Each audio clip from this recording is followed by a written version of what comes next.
Hello and welcome to the Joy Driver, the insanity quest of the sim racing company. Not the company. I'm not paid by anyone. We are basically another car, and today we are getting into racing at Donington Park for the first time. And the car is the Caterham Academy because I learned a ton about this car. You'll see.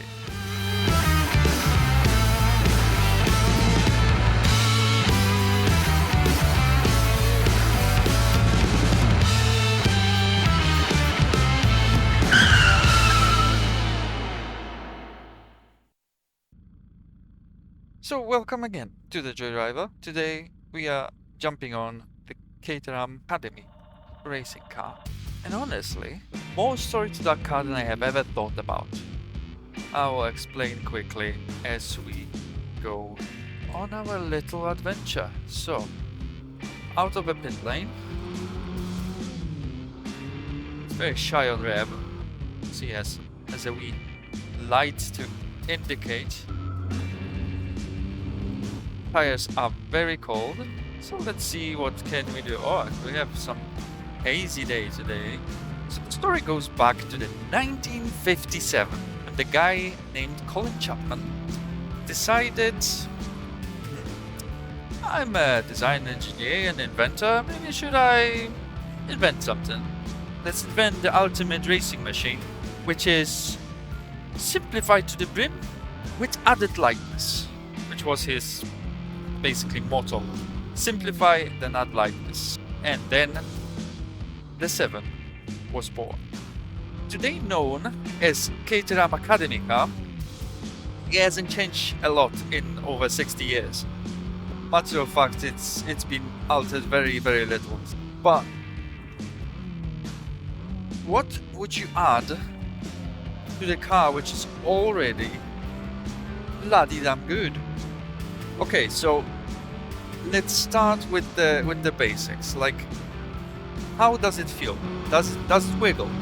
Its driving experience is like having a go-kart which turned into the Hulk, grown suspension, and then just basically decided, let's send it on some bigger trucks than the karting truck, and that's basically what it is.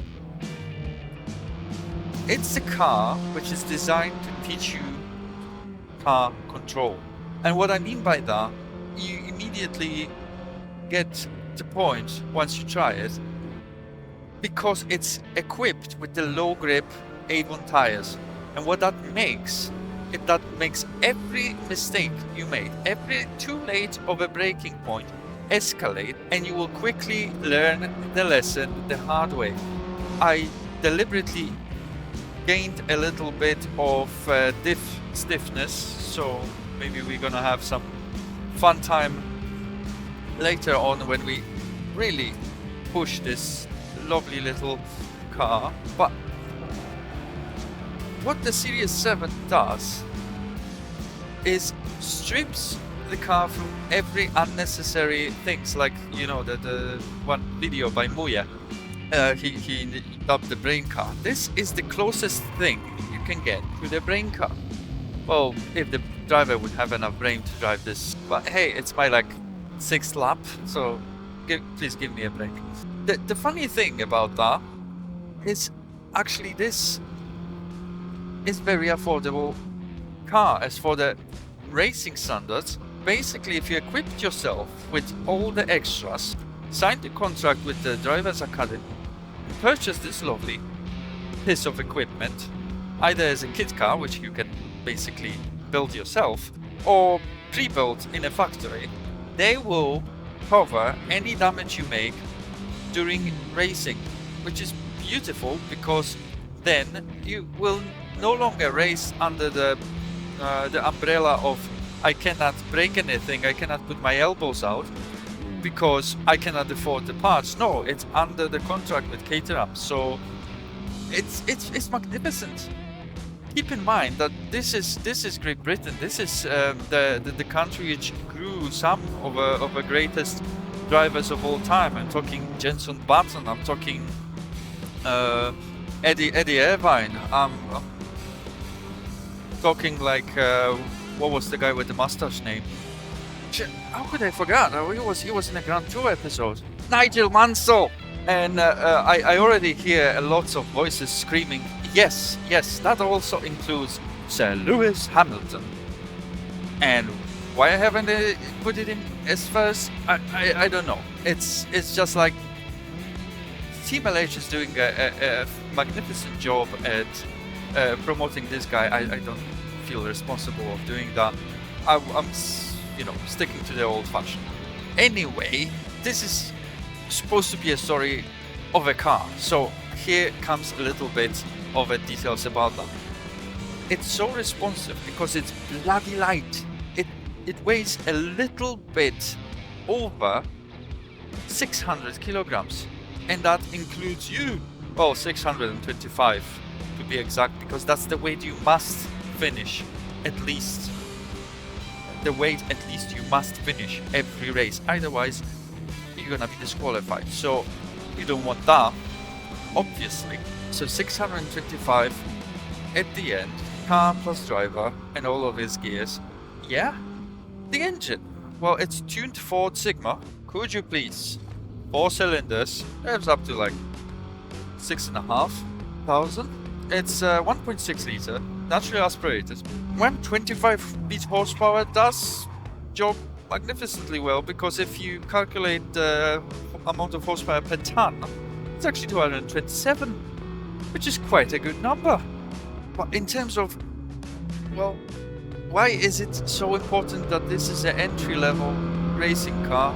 Because it teaches you car control, and because it doesn't go so fast that you're not gonna make it till the next series alive, basically. The safety regulations are on top of the roof in Britain in terms of driving, especially in an academy. So basically, what they encourage you to do first thing is to buy a buttload of gear that includes non-flammable special clothes, balaclava, helmet, hand system, all of that. Would you please?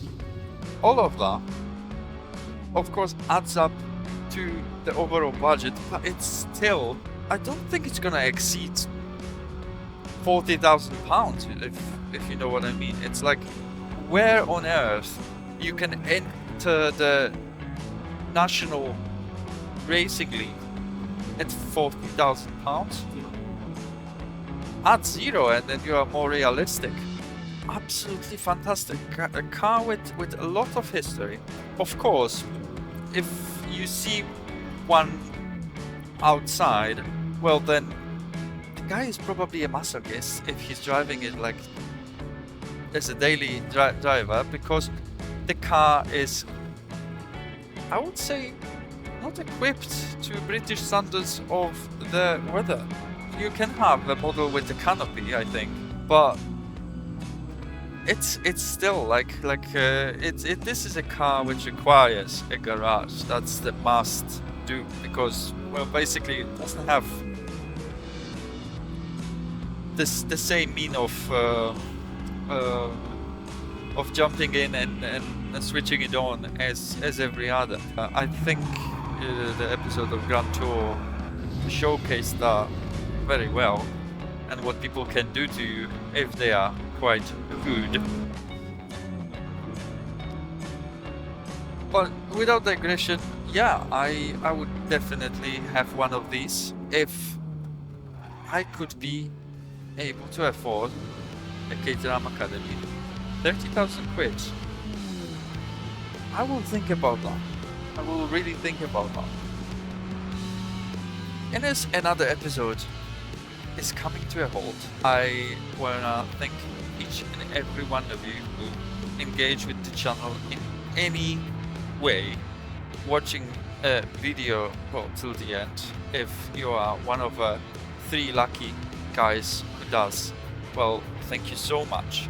And yeah, who knows, maybe it deserves a like, maybe it deserves a comment. Maybe you have some idea which car would you like me to feature in the next episode, as this season is gonna be dubbed a British. So take that with a grain of salt. I'm Joy Driver. You drive safe. See you in the next one.